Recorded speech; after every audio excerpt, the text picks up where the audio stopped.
Hello, sorry about that. You've got to turn the phone first.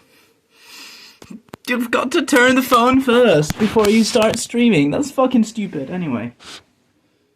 We've got you on the background. What a shit fucking everything, innit? The quality is like absolute garbage. We love that. Anyway, yeah, I'm reading this this book about Anaximander. And I'm actually, you know what? We're gonna talk about what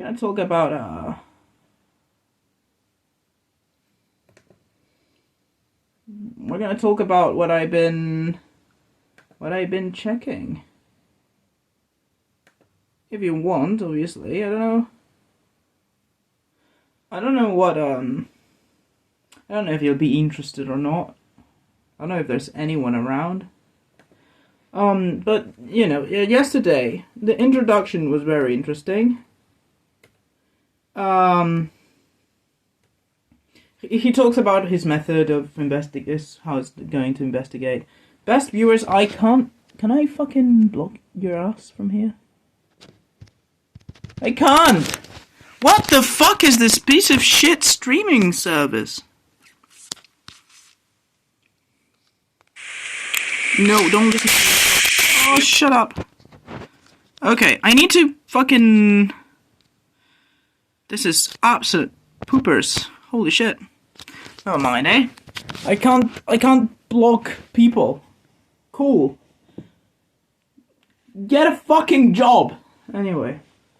As I was saying, I've been reading this book. The introduction is very interesting. It ties very well into my understanding of chaos in a way.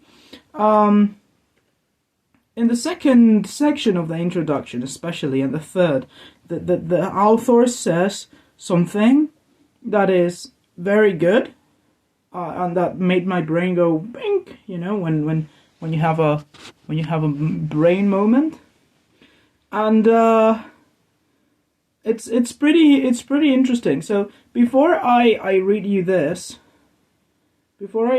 to you, what I'm going to do is read to you what are... Oh, that may be a lot of text, actually.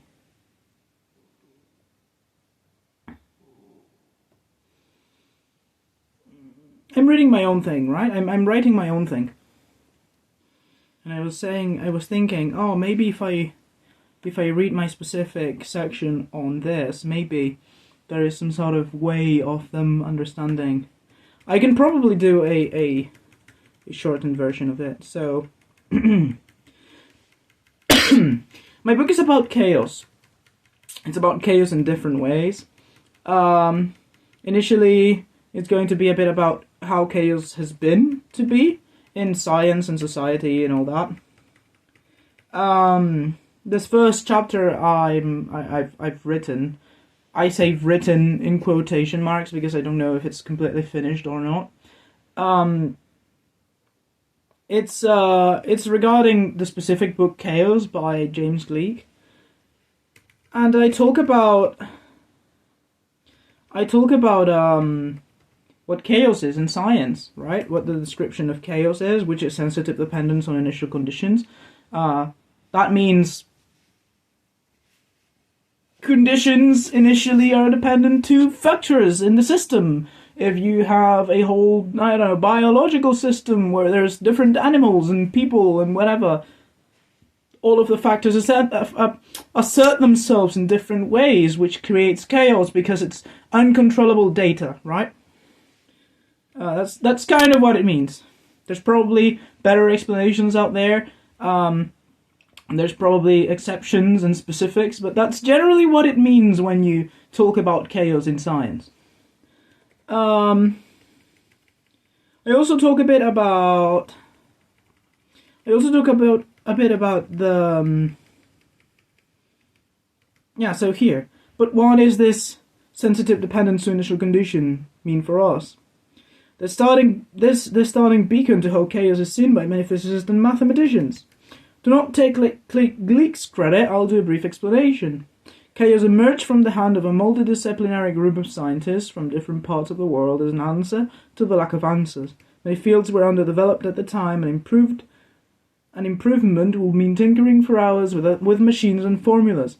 But the tools provided for reasoning the nonlinear equations or works were greatly simplified for the sake of reaching a middle ground. Yada yada yada. You know, it's an answer to trying to get an answer for the unanswerable because there's too much stuff. The value of chaos is being able to understand when that not understanding is going to happen. I also talk a bit about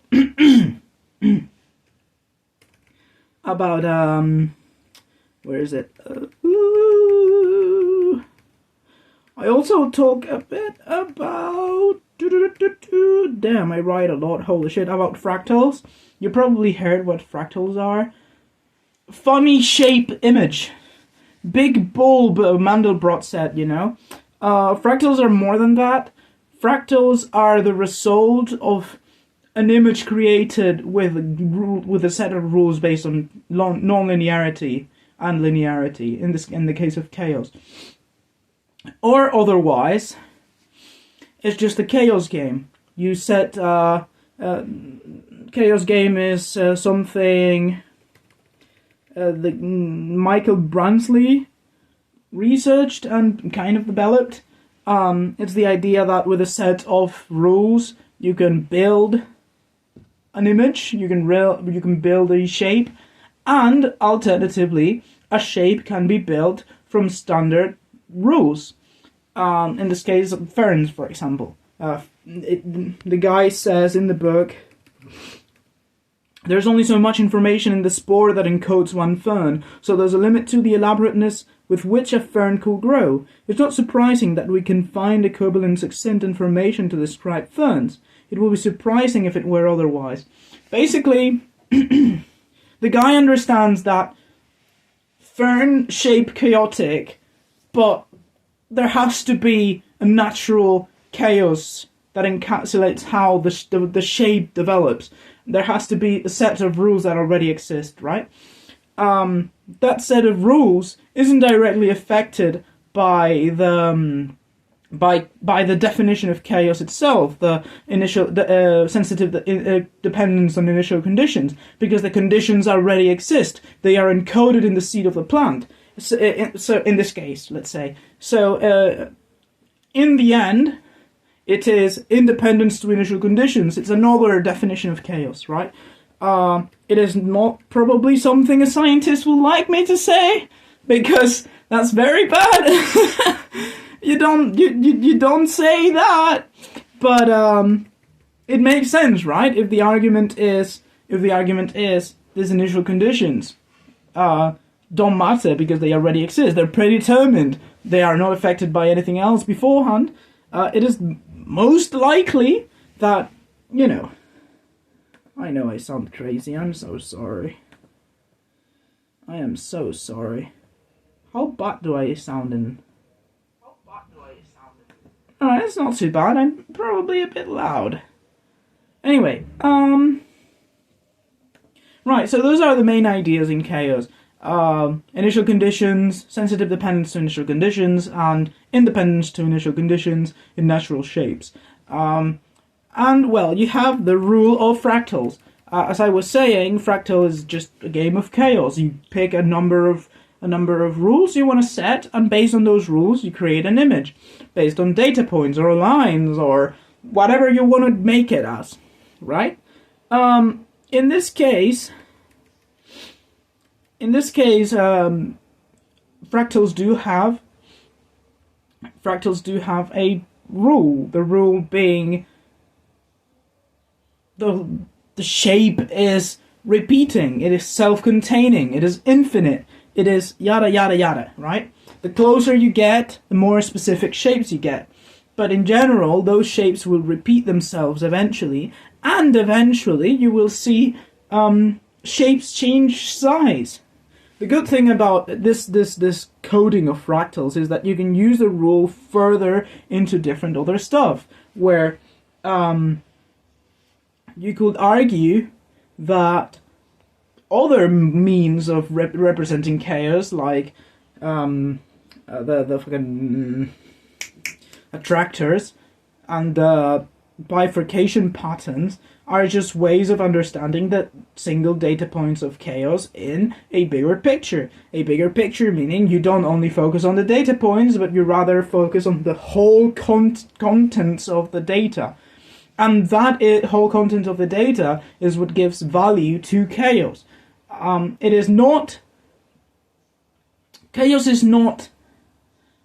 for what's the word again? Preventive? Yeah, but preventive is from prevent. It's not, well, chaos is not to devise things to understand what is going to happen, but rather to understand when the ununderstanding is going to happen, when the things that go crazy are going to happen, when there's going to start being turbulence based on certain specifics. And understanding when is that, numerically too. There's this other scientist that I haven't written anything about in here. I think it's Feigenbaum. I have written about Feigenbaum here. Feigenbaum made a theory of a constant. The Feigenbaum constant is basically a specific number. And that specific number always emerges from all equations at all times, as long as there are iterations of chaos. I think it's only working in nonlinear dynamics, but I'm not sure. In any case, there's this one specific number, I think it's 4.12 something. Actually, I can probably look it up.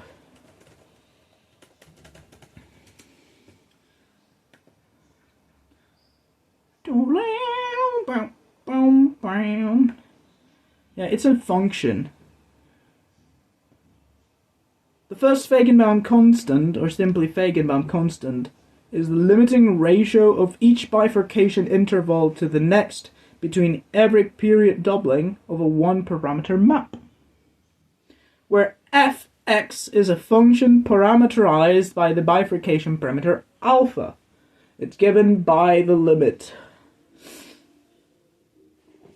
thing I can't show. Like, well, you know, the numerical value is 4.669, 201, 609, 102, and so on and so forth. And the funny thing about the Feigenbaum constant, and I find it very funny, is that there are two approximations on the number, and one of them is 621 over 133. Alright. And the other one, they get crazier. The other one gets crazier. The other one is 1,228 and over 263.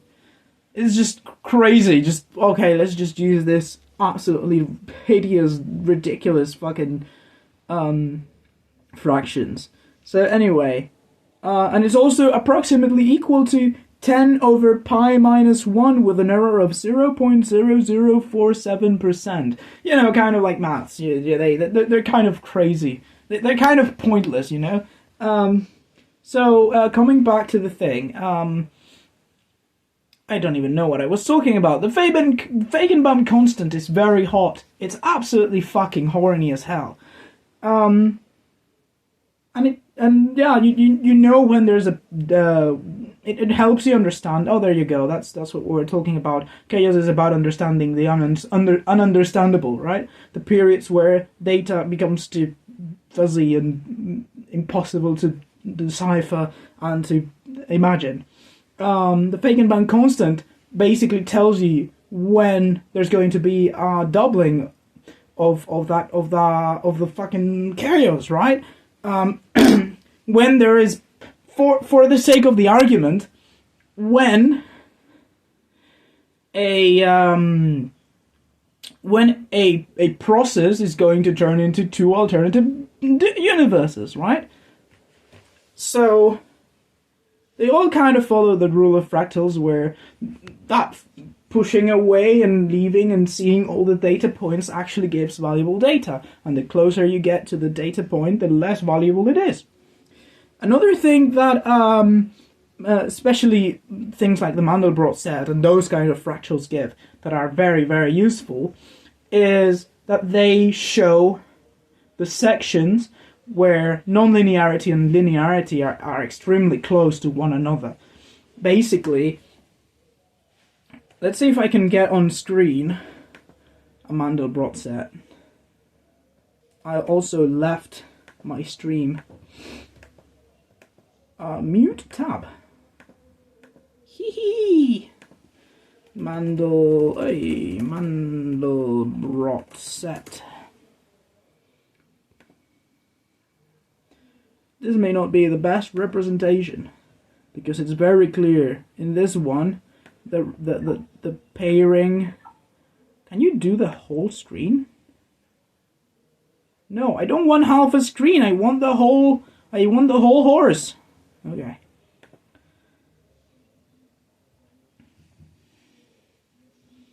Right. Mandelbrot set, right? You see it?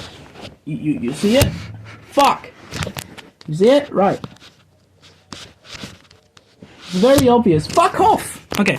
It's very obvious to see the sections where linearity and non-linearity disappear in this very obvious shining bright light of God in between these sections of horrible dark of death.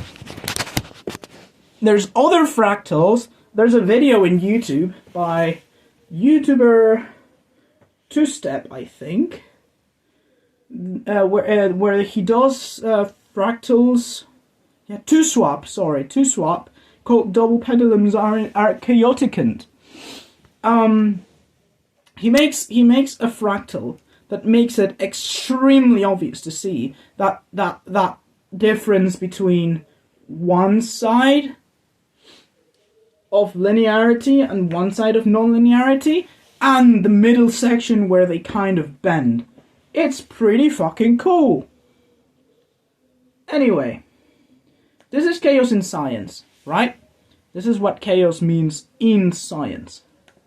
What chaos means, for me, may have some sort of connection with science, but it also could tap into philosophical concepts. So I want to read now a section of this book I'm reading about Anaximander. Anaximander was one of the pre-Socratic philosophers. We have not a lot of information on Anaximander because it's basically lost to history. But this is the introduction. This has nothing to do. Right, so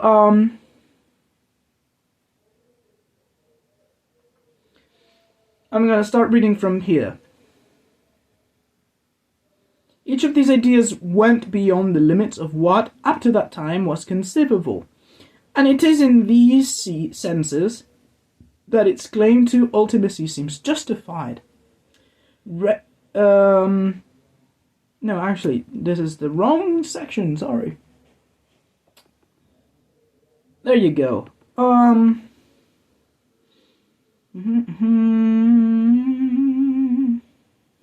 I reading the right place? Yeah.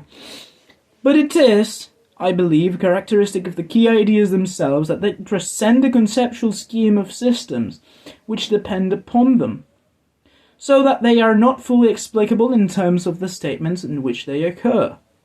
Statements that things, concept schemes, things that cannot be explained by the concepts themselves, the statements they were given. For instance, Bradley's notion of the absolute is certainly a requirement as well as the culmination of his systematic argument. and consequently, this may be said to lead up to it. Yet the whole content of his metaphysical essay, whatever the validity of his reasoning, does not amount to an adequate description of the absolute. What the absolute is, Bradley cannot say. It lays beyond discursive thought. His may be an extreme case, but quite generally metaphysical speculation appears as an ascent by way of thought to the very limits of what can be thought, even as an attempt to give expression to the ineffable. This is basically saying, you've got a metaphysical concept, a philosophical concept, and the philosophical concept cannot be explained by itself. And it is the work of the metaphysicist to understand it, but it's not its work to explain it, because explaining it is out of the question. There cannot be a specific explanation or answer into that. I'll continue going. Let's see if you can see what I saw.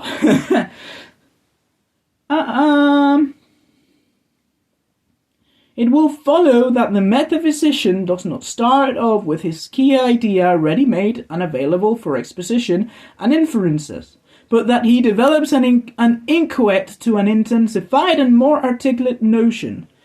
It's saying that the person that's starting to do a metaphysical concept and manage a metaphysical concept has shit idea what it is, and the concept evolves as they learn, and as they manage it, and as they work on mentally creating that concept, right? Where is it? The cognition grows in the unfolding of the conceptual system, which the idea guides and determines, without itself, however, being fully determinable by it. Can you see what I saw regarding chaos? This is basically the boundaries of a chaos system, of the boundaries of a Mandelbrot set, the boundaries of a fractal, where there's a mixture of unknowing and unknowing at the same time. It is chaos. This taps back into a concept I want to work in the future, where chaos, where the brain is irrational, and that means we have a set capability brain of knowledge. We have a set of amounts of things we can know, and even though we can add to that knowledge, there is I just know that I know nothing, or the more I know, the less I understand kind of concept. It's kind of like that, where the idea of knowledge is linearity, and the idea of unknowledge is non-linearity, and you can make a chaos study from that, where the more you know of a concept, the more into the white zone of a fractal goes, and the less you know, the more goes into the black zone of the fractal, right? And in the borders, there is this idea. There is this, I kind of know, but I don't know all the information, or rather, I know but I don't understand, or rather, I don't know at all, but I've heard about it, right? Those grey zones of understanding.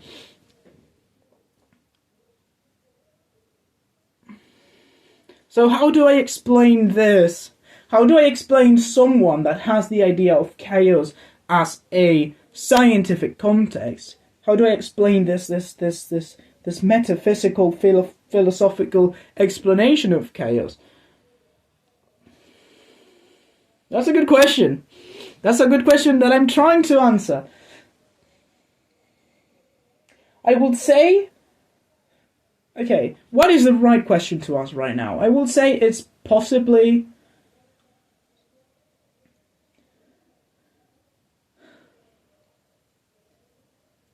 why does it fit a fractal? Why does this idea fit a fractal?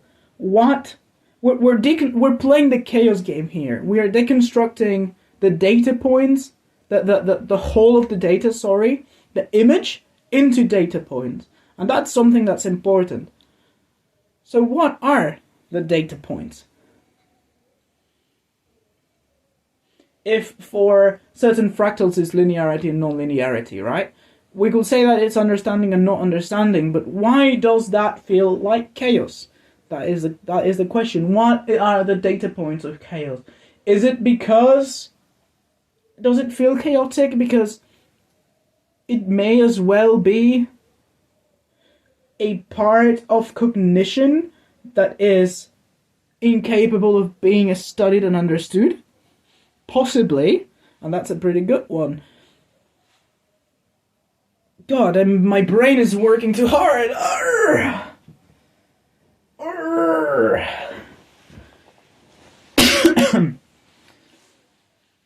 What else could it be?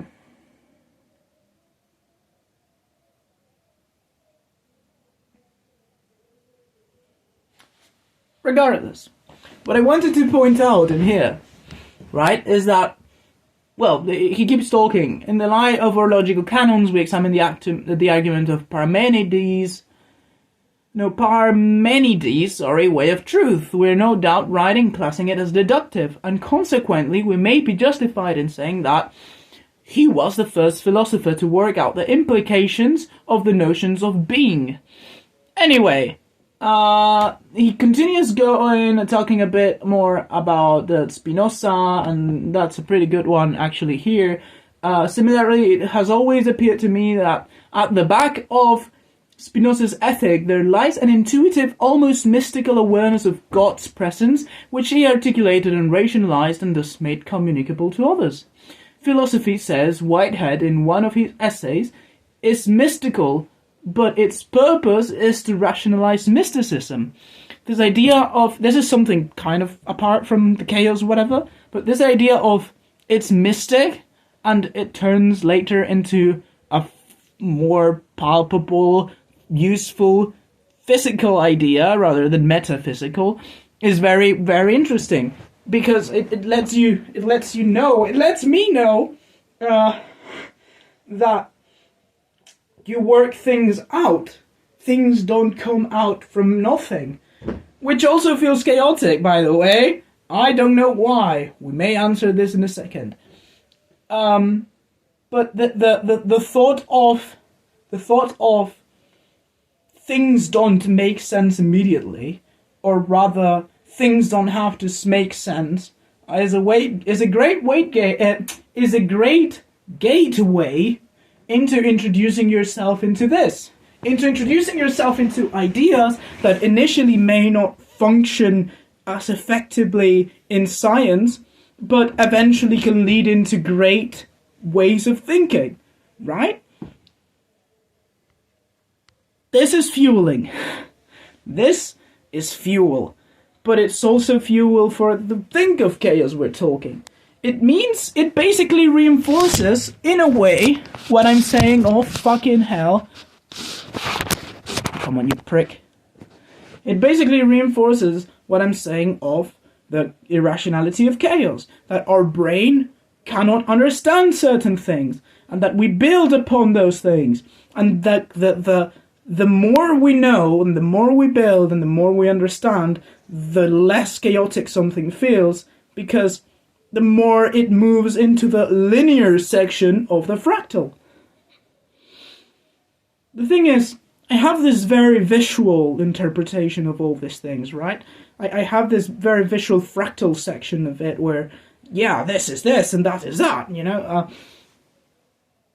But I'm still lacking something, because it feels chaotic. It could be translated into a fractal.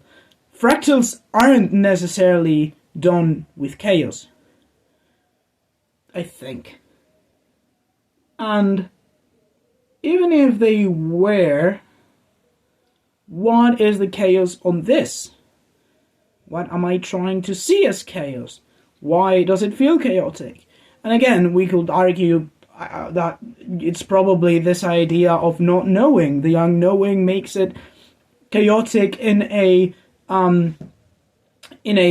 etymological way, where it's chaotic because it is too much to grasp, or it is an infinite, or because it is ungraspable, or because whatever, you know, or there is a void of information or knowledge or whatever that's there, which is a good way of saying it's chaos. But will a scientist accept etymology? Which I know the answer for this. Will a scientist accept etymological descriptions of a thing as an answer to a method of thinking metaphysically and philosophically? I don't think so, because scientists are pricks. Scientists live in their own dogma, right?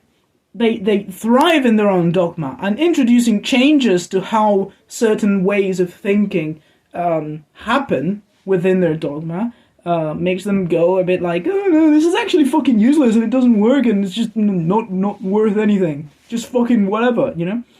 I say this because I've lived it twice with two different people. So they believe this kind of types of work is completely pointless. But it isn't. It isn't, because if we can decipher that something is chaotic and why, we may be able to study it.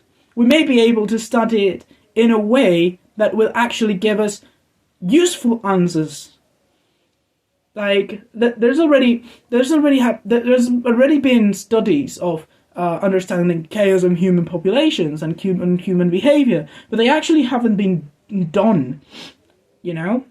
They've been done with fake data. They've been done with fabricated data rather than data in real life, or with information from real life. So we haven't worked into these things. And the idea of the rationality of chaos that I'm coming back again to, if we can study how our brain is chaotic and how it manages information in a chaotic way, we could make chaos systems of the brain. That could lead to further understanding of the brain processes, for example. So yeah, that's kind of like a little explanations of what I wanted to, you know, what I've been doing and managing in my brains and my stuff.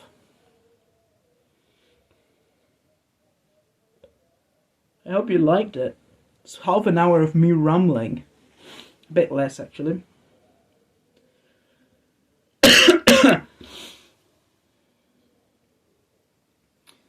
So yeah, the guy keeps writing.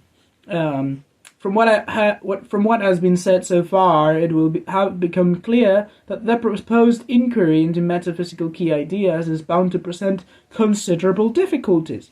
If the metaphysicians themselves have not been able to disclose the most important ideas to have full satisfaction of our reason, because, in the end, these ideas resist all attempts at rationalization, by what method, the reader may ask,